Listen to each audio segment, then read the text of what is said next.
Shalom Bapak Ibu. Bisa lihat kanan kiri, kasih say hello. Tuhan Yesus dahsyat, Tuhan Yesus luar biasa. Haleluya.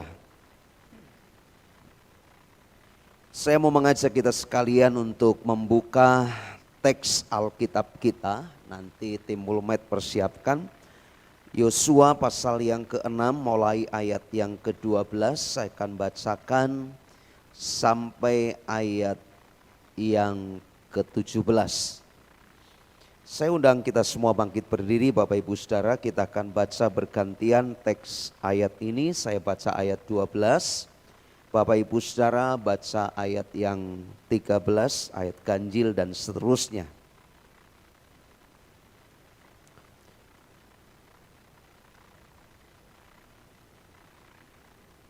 Oke. Yosua pasal 6 mulai ayat yang ke-12. Keesokan harinya Yosua bangun pagi-pagi. Lalu para imam mengangkat tabut Tuhan.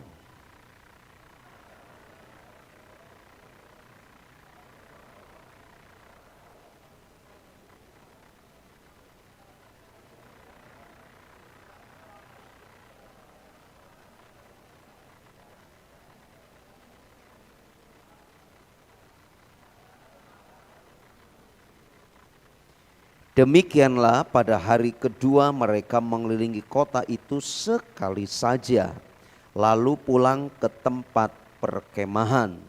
Dan begitulah dilakukan mereka 6 hari lamanya.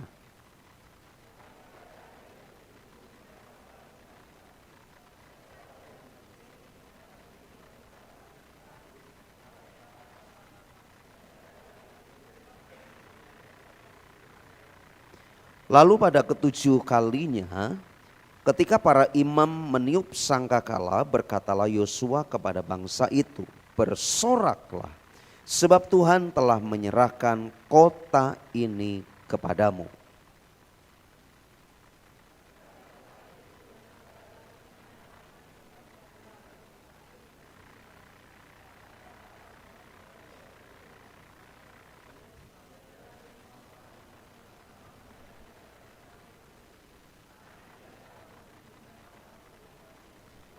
Amin. Buat firman Tuhan silakan duduk. Ya, masih asing buat kalangan gereja Pentakosta baca bersama-sama. Yang muda-muda mungkin masih terobsesi kalau di sekolah baca suruh cepat. Tapi baca firman tuh nggak perlu balap-balapan, harus mengerti titik koma ya, supaya kita menangkap pesan firman Tuhan. Tidak apa-apa karena ini hari khusus anak-anak muda, dan WL yang satu dan yang satu ini masih muda juga. Yang lain anak-anak muda semua ya, termasuk 3 WL-nya, dan dari Aser semua anak muda sampai yang di ruang sound system. Baik Bapak Ibu Saudara, bulan April kita sudah masuk satu tema kelanjutan bagaimana kita harus sungguh-sungguh menata iman kita. Dan bulan April kita ada dalam satu perenungan, faith over my problem. Iman yang mengatasi pergumulan hidup. Saudara, iman yang melampaui problem. Ayat yang sudah kita baca dari Yosua pasal yang ke-6 ayat yang ke-12 sampai ayat yang ke-25, pembacaan kita tadi berhenti di ayat yang ke-17. Ini paralel dengan Ibrani pasal yang ke-11 ayat yang ke-30. Bagaimana iman yang diharapkan bisa sungguh-sungguh membawa Anda dan saya melampaui persoalan dan pergumulan yang kita hadapi. Nah, ada banyak orang Kristen yang sesungguhnya mengerti konsep iman, tetapi kehidupannya tidak hidup di dalam iman.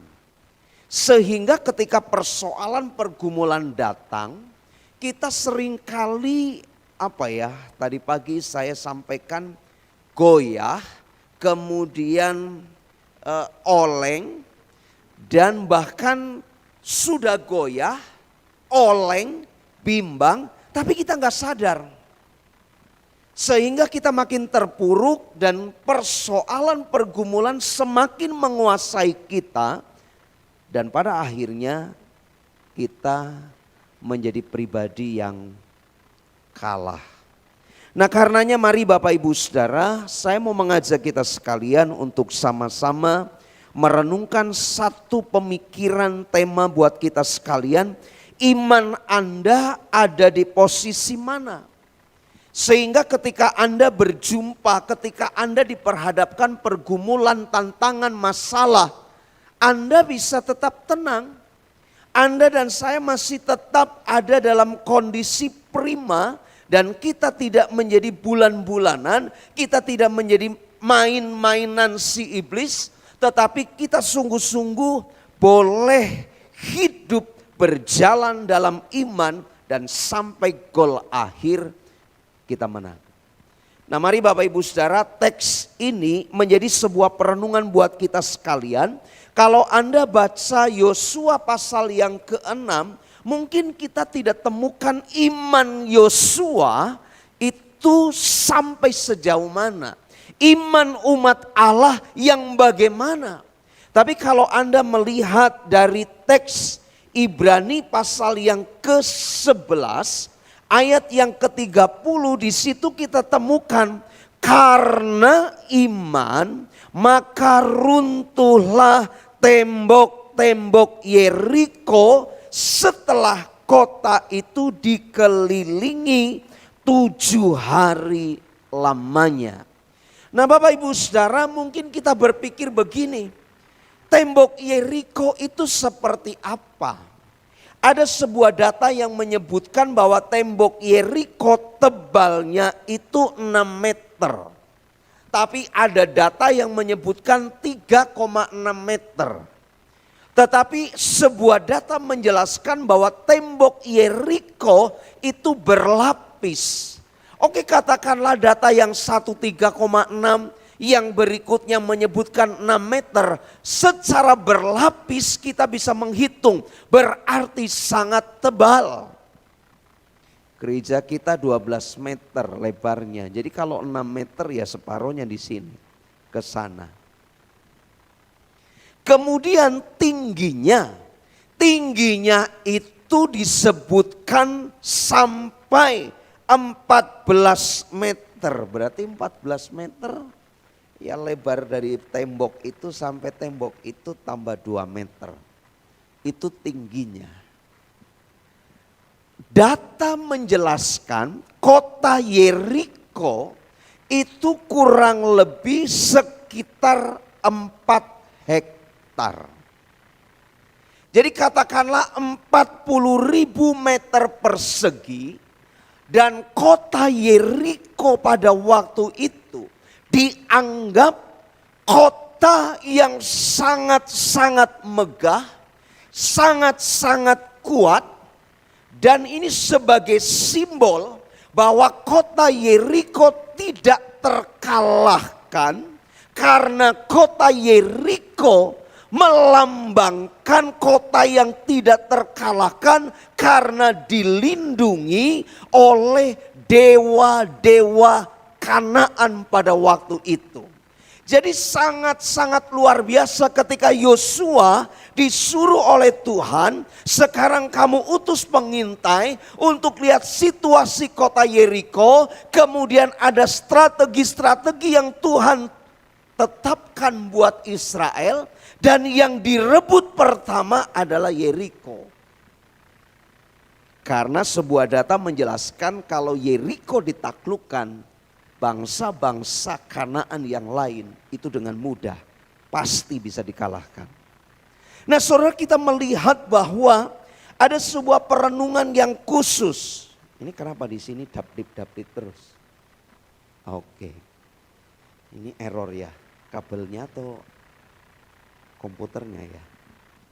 Oke. Kota Yeriko temboknya runtuh. Alkitab menjelaskan, maaf keklik, karena iman. Perhatikan cetak warna kuning.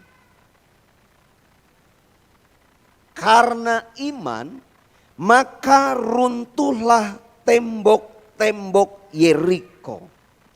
Saudara, iman menjadi kunci. Iman menjadi alat yang sangat-sangat krusial.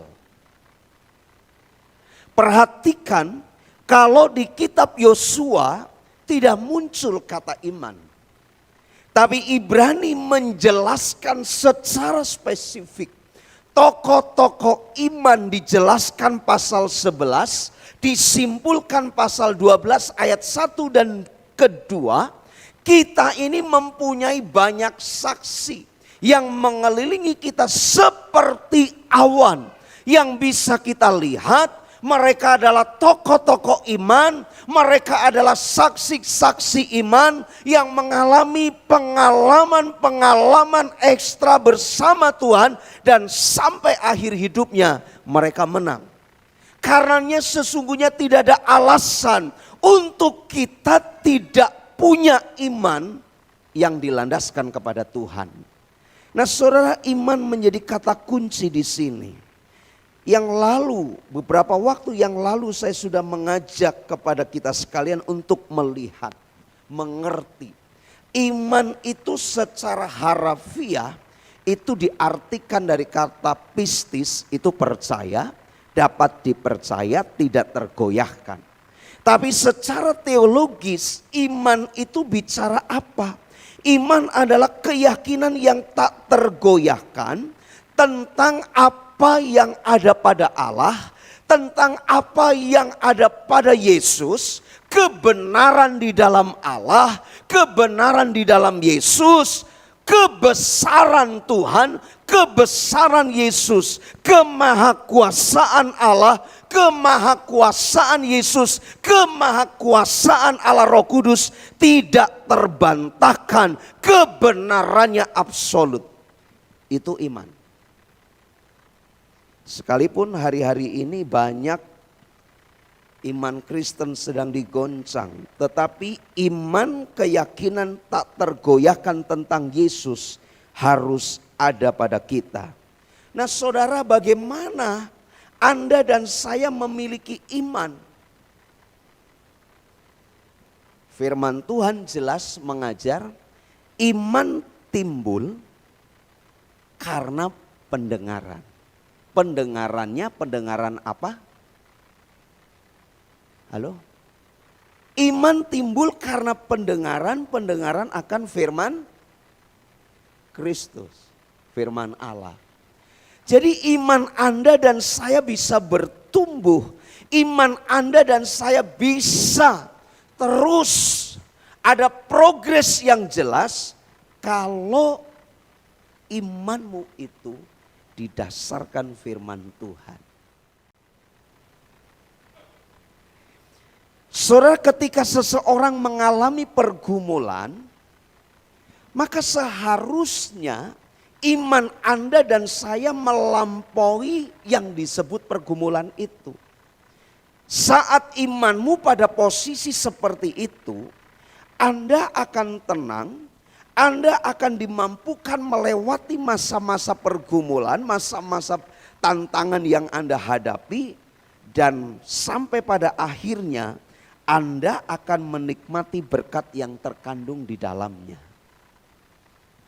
Gini Bapak Ibu Saudara, Roma pasal 5 dan pasal 6 itu satu doktrin yang sangat-sangat kuat. Paulus bilang begini, kalau dosa katakanlah, itu hukum kasih karunia itu melampaui dosa kita. Jadi katakanlah memang tidak ada data yang menjelaskan oh dosa satu kepel tinju gitu ya, oh dosa satu bola basket gitu, enggak ada data begitu. Tapi andaikan dosa sebesar ini, maka hukum kasih karunia itu lebih besar dari kepalan ini. Kalau dosa Anda lebih gede lagi, kasih karunia Tuhan lebih besar lagi. Kalau dosa kita sebesar ini, kasih karunia Yesus jauh lebih besar. Artinya apa? Dosa seberat apapun, Yesus sanggup memberikan pengampunan. Titik. Diperdebatkan. Kuasa Yesus, darah Yesus sanggup menyucikan, menghapus seluruh dosa pelanggaran seberat apapun, katakanlah kalau boleh ditimbang beratnya. Sebesar apapun kalau mau diidentifikasi besar kecilnya. Nah sama, kalau Anda punya persoalan, tantangan, pergumulan segede ini, kalau imanmu juga segede gini, maka kita akan banyak menggerutu, kita akan banyak ngomel, kita akan kalah. Karena apa? Iman kita juga segini. Karenanya kalau persoalan, pergumulan, tantanganmu sebesar ini, imanmu harus lebih besar. Halo? Kenapa banyak orang Kristen sering ngomel? Karena imannya belum sampai ke tataran itu. Contoh, beberapa waktu yang lalu, mungkin sekitar 1,5 bulan atau lebih, ada seorang yang masuk ICU dan akhirnya dipindahkan ke HCU. Waktu saya nengok, karena beberapa waktu saya kontak dengan anaknya, diskusi doa dan lain sebagainya. Saya samperin ke rumah sakit, ternyata kedua tangannya diikat. Yang satu ke bagian tempat tidur yang ada itunya satu, yang satu diikat lagi, kaki juga diikat, kaki satu diikat. Begitu saya datang, "Shalom, shalom, masih ingat saya?" Pendeta Antipas. "Oh iya, oke, ngobrol." Dia bilang begini, "Pak, tolong bicara sama perawat, ngapain saya diikat, saya sudah sembuh." Perawatnya kasih kode ke saya manggut-manggut. "Oke, katanya nggak mau makan ya?" "Ya, saya mau makan kalau istri saya hadir ke sini." Dia bilang, "Nggak mungkin, istri juga sakit di rumah. Pokoknya enggak. Kalau nggak datang, nggak mau makan." Akhirnya saya nego dengan anaknya ke perawat, gimana caranya ya supaya ini si bapak ini bisa makan. Dia kepengen ketemu sama istrinya. Boleh nggak? Istrinya datang ke sini, ya sebentar ngobrol dengan dia, setelah itu lah pokoknya gimana caranya. Akhirnya kami akan usahakan, Pak. Oke, akhirnya memang betul didatangkan istrinya. Tapi ada kalimat yang menarik, saya tanya gini, "Loh kok nggak makan? Nanti kalau nggak makan lapar loh." Dia jawab begini, "Saya beberapa hari nggak makan dan nggak lapar." Mosok? Iya, karena Tuhan sudah bicara sama saya dan Tuhan kasih kekuatan. Saya ngelirik ke perawat. Biasa ya bahasa perawat, ini pengaruh obat. Mungkin karena ada infus dan lain sebagainya, mungkin mirip-mirip pengaruh obat gitu bahasanya, atau mungkin sedikit fly karena obat dosisnya dan lain sebagainya. Tapi beberapa waktu kemudian orang ini sembuh. Dan beberapa minggu kemudian istrinya masuk rumah sakit, masuk ICU, dan saya sempat doa juga, dan kemudian meninggal. Waktu saya coba runtut itu, orang ini bilang Tuhan bicara ke saya dan Tuhan sudah kasih kekuatan. Saya nggak lapar walaupun berhari-hari.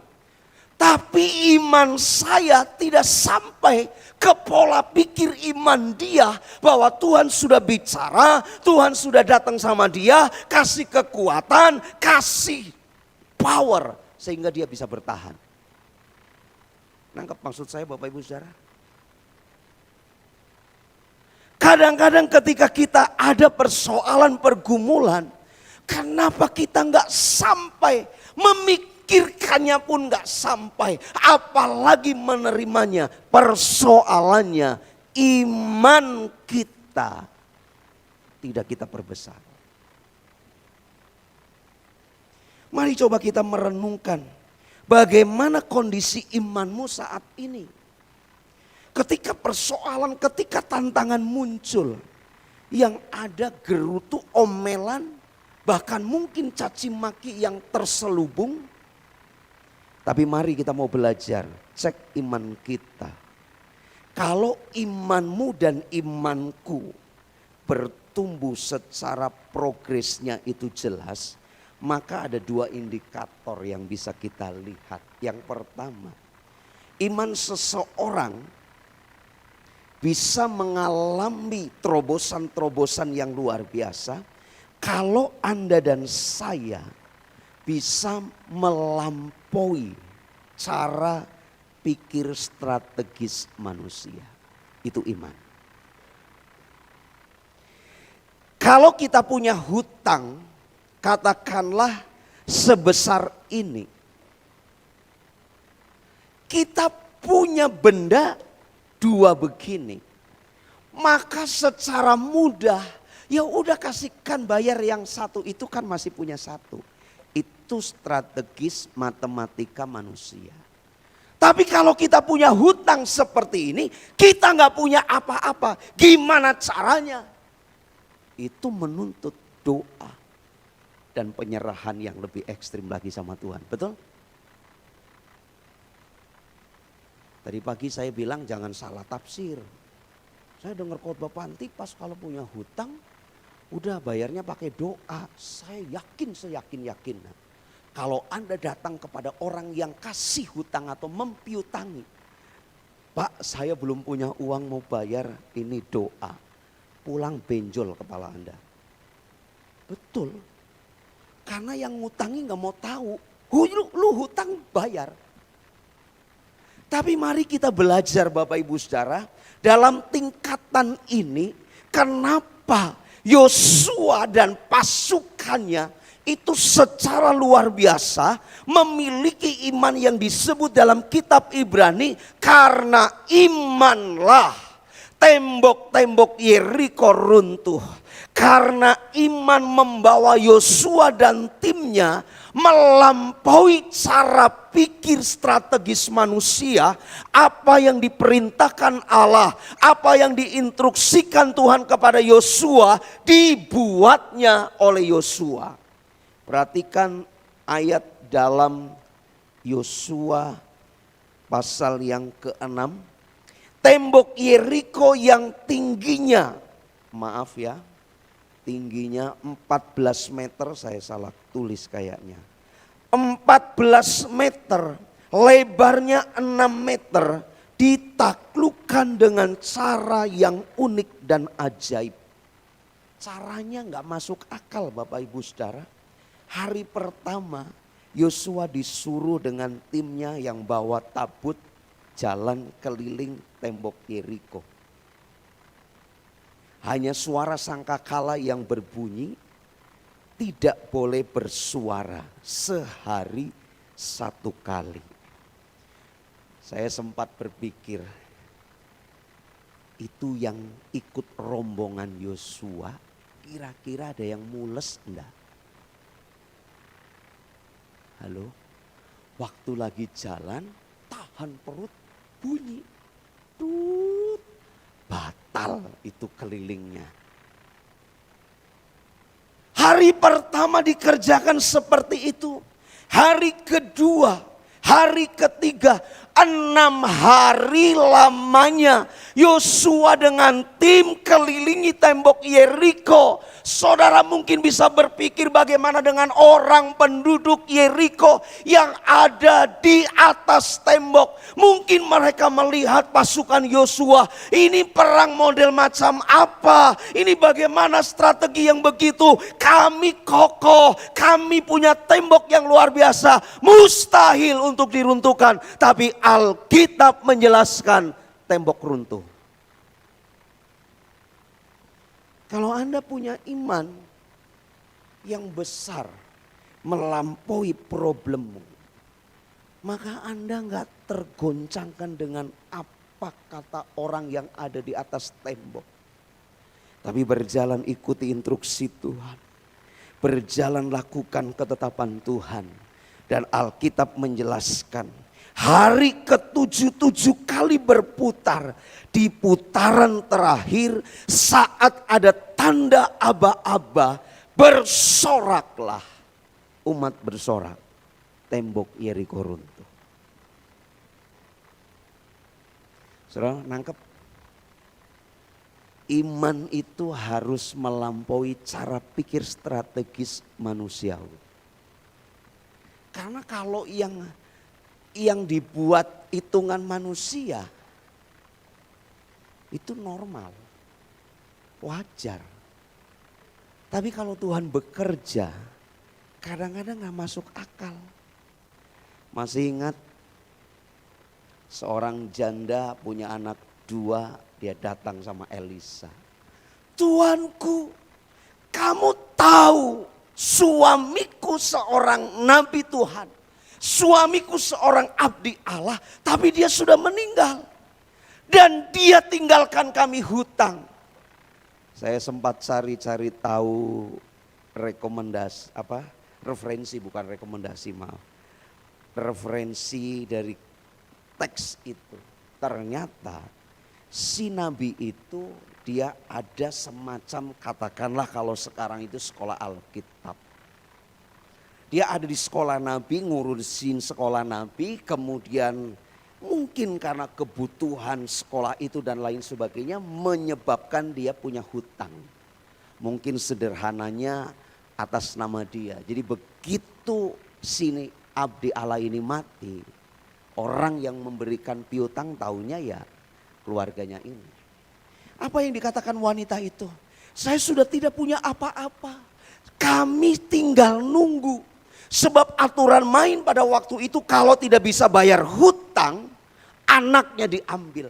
Ini terancam kami, anak kami mau diambil dua-duanya, kami gak bisa apa-apa. Elisa bilang begini, apa yang kamu punya di rumah? Si istri ini bilang kami punya minyak dalam buli-buli. Katakanlah ini buli-buli lah ya, nanti searching saja buli-buli kayak apa. Tapi kecil. Apa kata Elisa? Kamu pulang, pinjem bejana dari tetangga-tetanggamu, tapi ada warning, perhatian. Jangan terlalu sedikit. Oke, pulang.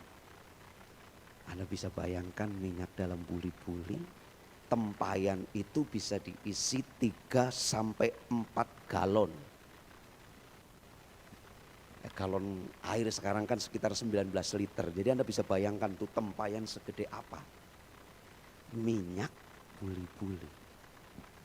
Kalau Anda ada di posisi si janda seorang abdi Allah itu.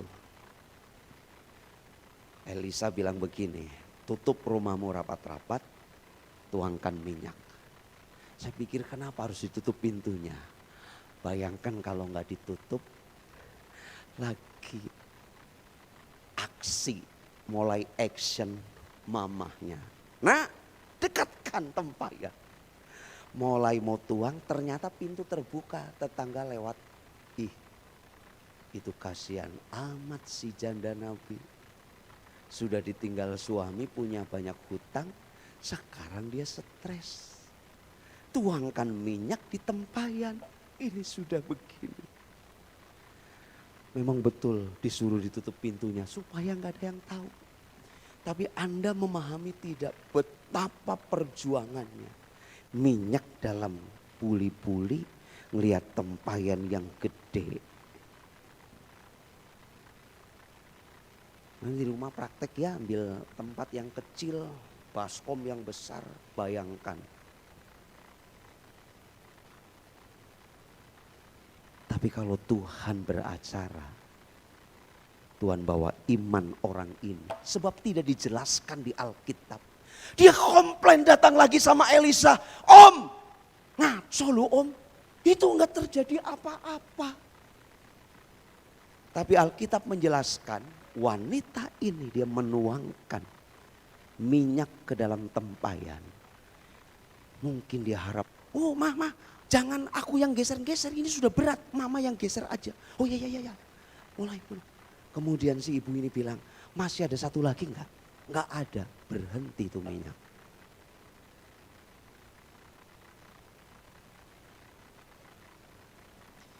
Kelihatannya simpel cara itu. Tapi itu butuh iman yang melampaui persoalan. Iman yang melampaui persoalan adalah iman yang takluk kepada caranya Tuhan. Sekalipun gak masuk akal. Sekalipun itu tidak bisa diterima dengan akal pikir manusia. Bagaimana mungkin Yosua diperintahkan, ini tembok besar loh Tuhan. Ini tembok kokoh. Tapi Tuhan bicara, gak usah banyak bicara. Kerjakan, ini caraku. Dan mujizat terjadi. Gak pakai dinamit, gak pakai bom, gak pakai alat peledak dan lain sebagainya. Tapi hanya ikutin cara Tuhan di putaran terakhir. Bersorak. Tembok runtuh. Bilang sama sebelah kanan kirimu, masalahmu sebesar apa sih? Halo? Saya mau kasih tahu Bapak Ibu Saudara, ini gereja kita kan memang tanda salibnya di situ ya. Ya ini salibnya di sini. Dulu di sini Bapak Ibu Saudara, tapi begitu ada LCD proyektor layar kita geser salibnya, nggak tahu digeser kemana ya. Oh ada di gudang itu. Tapi ini ya karena salib ini Bapak Ibu.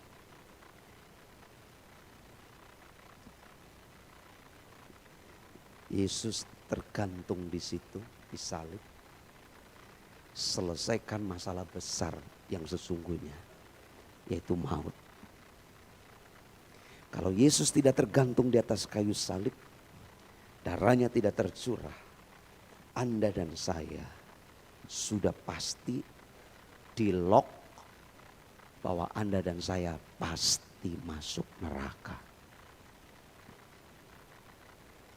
Tapi bersyukur karena pengorbanan Kristus, Anda dan saya sekarang di-locknya bukan masuk neraka, tapi di-lock, dikunci masuk sorga. Amin. Karenanya yang maut saja Yesus sudah kalahkan. Apalagi yang kecil-kecil. Roma berkata, apa sih? Yesus saja sudah memberikan sebuah jaminan kita ada bersama Dia. Barang siapa ada di tanganku, tidak ada kuasa manapun yang bisa mengambilnya daripadaku. Keselamatan sudah Tuhan berikan, apalagi persoalan keseharian kita. Hanya yang jadi persoalan iman kita perbesar atau tidak. Makanya yang lalu-lalu saya mengajak, jangan lihat masalahnya. Lihat Yesus bekerja di dalam tantangan kita. Anda akan melihat, menikmati kuasa Tuhan yang luar biasa. Amin. Satu waktu murid-murid disuruh berlayar duluan. Yesus bilang gini, duluan ya. Setelah perahu mereka terombang-ambingkan karena angin sakal itu, tiba-tiba Yesus main ski. Hantu. Kemudian, bukan, itu Tuhan kita. Petrus, Tuhan, kalau itu engkau, suruhlah aku ke situ. Petrus turun dari perahu. Bisa jalan di atas air. Tapi karena angin sakal itu menerpa dia mulai goyah, akhirnya tenggelam.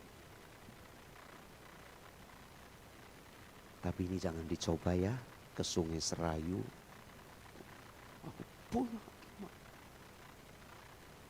pasti lep.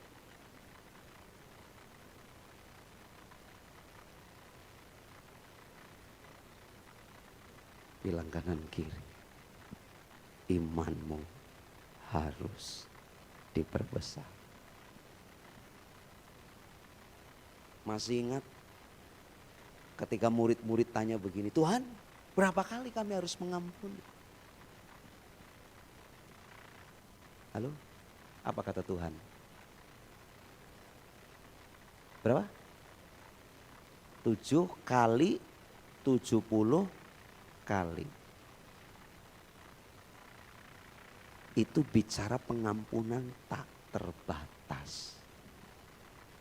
Wih, sengit banget luarin kaya. Pokoknya sebelepol. Dengar namanya saja.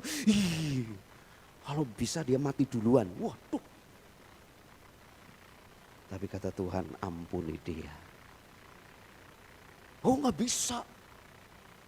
Dia mati duluan atau aku mati duluan. Kadang-kadang ada orang yang begitu. Sampai pesan-pesan. Nanti kalau aku mati, jangan sampai dia melayat. Jijik. Waduh, saya pernah temu kasus begitu, saya sampai ngelus dada. Lalu kalau kamu mati kan dia nggak tahu kamu dia datang. Tapi pesen. Itu orang yang punya dongkol. Tapi firman menjelaskan. Ketika murid-murid sadar. Dia nggak bisa. Ada kalimat yang menarik. Tambahkanlah iman. Jadi memang pengampunan butuh iman. Kalau imanmu kerdil nggak bisa mengampuni. Sudah pasti. Nggak usah didebat. Tapi kalau iman kita bertumbuh. Tuhan pasti kasih kemampuan untuk kita memberikan pengampunan. Amin. Udah gak usah dikomplain, gak usah didebat, pulang renungkan. Yang masih dendam simpan akar pahit tidak bisa mengampuni. Simple doanya, tambahkanlah iman.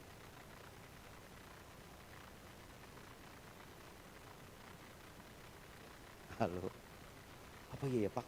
Udah renungkan baik-baik. Yang kedua Bapak Ibu Saudara, iman yang progres bertumbuh. Dia takluk pada cara Tuhan sekalipun tidak masuk nalar pikiran. Yang kedua, orang yang imannya bertumbuh. Alkitab menjelaskan karena iman tembok-tembok Yeriko runtuh. Yosua takluk pada cara Tuhan walaupun gak memenuhi standar strategis bagaimana meruntuhkan tembok yang besar itu. Tapi Yosua taat 7 hari harus lakukan caranya Tuhan.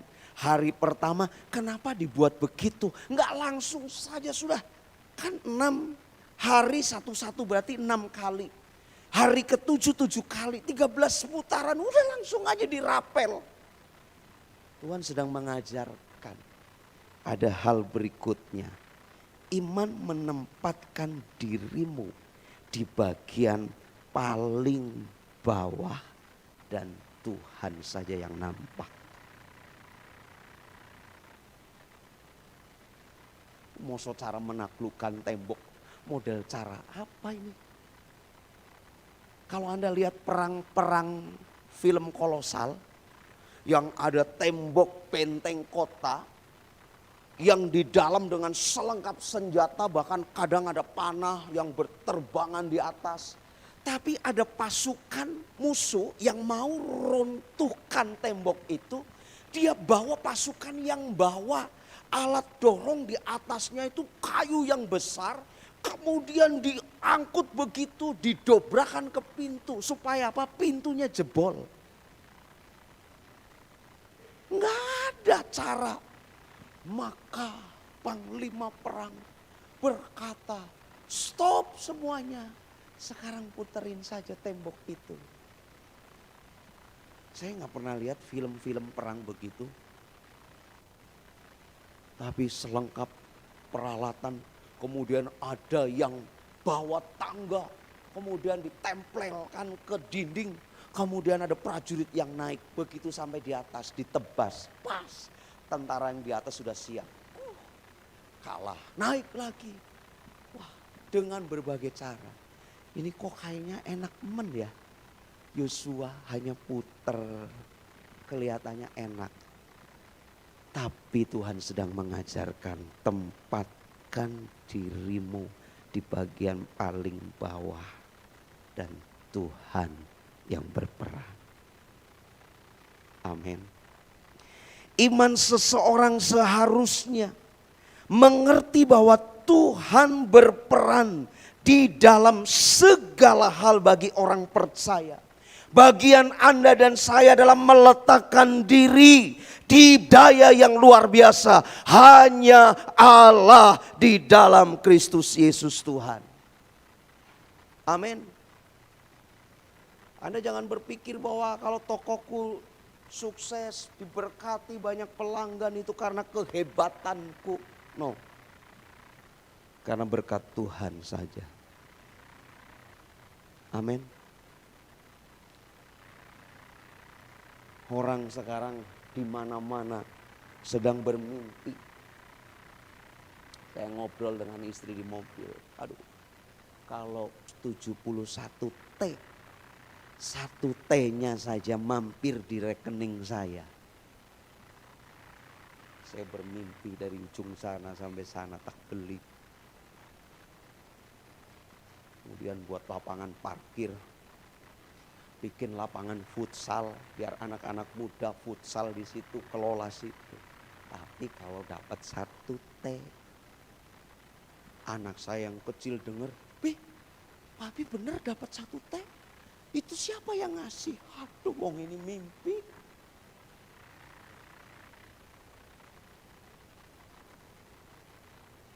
Kadang-kadang kita mimpi. Mimpi kan boleh katanya. Ada yang bilang gak apa-apa mimpi aja. Terus nanti ya mimpi lagi. Saudara, tapi Tuhan ajarkan kita di atas segalanya itu kita belajar. Kalau Anda sukses, kita lewatin tantangan 1, tantangan 2. Bukan karena kehebatan kita, tapi karena Tuhan yang hebat. Amin. Tadi terselip orang yang imannya besar pasti bisa memberikan pengampunan.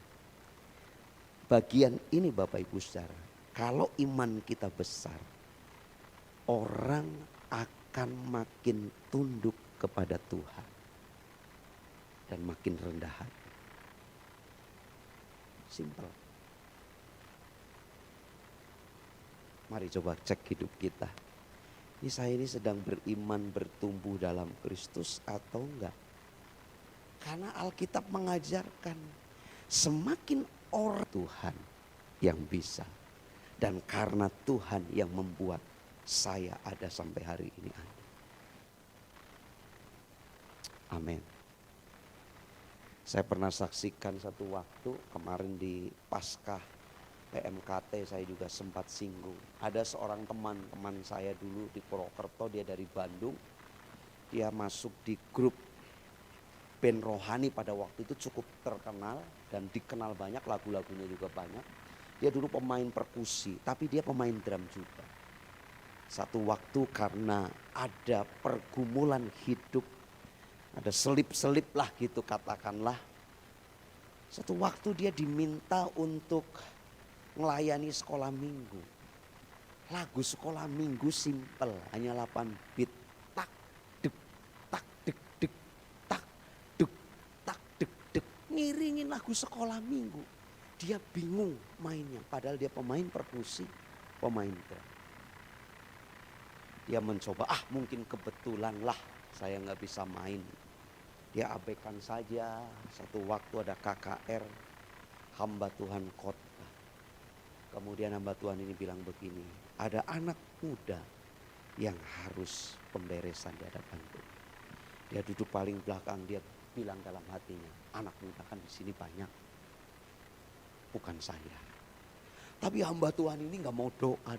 Dia bilang, saya tunggu anak muda ke depan.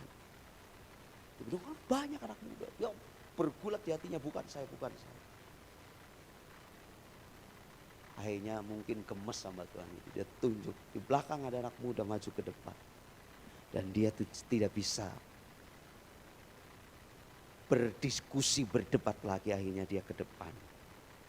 Hamba Tuhan ini bilang, Tuhan tunggu kamu untuk kamu doa pemberesan. Akhirnya dia mengaku, didoakan semua. Dan apa yang terjadi? Selang beberapa waktu, semua talenta kepandaian main drum, main perkusi dikembalikan. Dan sampai hari ini, ketika dia pindah ke Purwokerto, dia ketemu dengan saya ketua divisi pelayanan waktu itu. Dia bilang, Pak Antipas kenalkan saya ini. Kemudian dia cerita, kenapa Anda terbeban melayani? Saya nggak mau talenta yang Tuhan sudah beri tiba-tiba hilang begitu saja. Saya mau persembahkan untuk Tuhan, sebab ini yang Tuhan berikan. Dia bilang, di atas segalanya Tuhan di atas hidup saya dan pelayanan saya. Saudara, apapun kondisi kita, tempatkan Yesus di atas segalanya. Orang yang beriman itu akan hormat sama Tuhan, sadar diri bahwa saya tidak bisa apa-apa dan hanya Tuhan. Tidak ada unsur kesombongan dalam diri orang yang memiliki iman yang bertumbuh. Semakin besar iman seseorang, seharusnya semakin serius meletakkan diri di bagian paling bawah. Dan Tuhan di atas segalanya. Amin. Udah simpel. Itu catatan-catatan khusus buat kita. Your fight harus mengatasi problem. Fight over your problem. Amin. Lihat kanan kiri, bilang begini, imanmu menempatkan dirimu di bagian paling bawah. Di bagian paling bawah itu gak enak Pak, Bu. Betul? Diinjek-injek loh. Halo, siap diinjek-injek?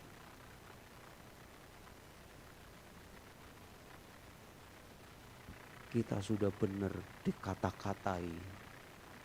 Oh dasar kamu, katanya. Tak apa-apa.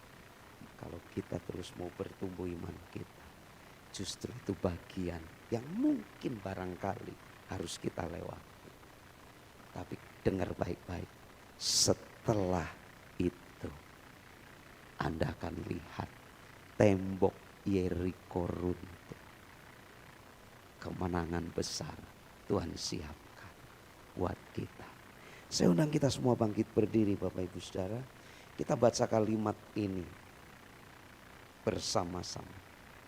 Saya undang tim musik.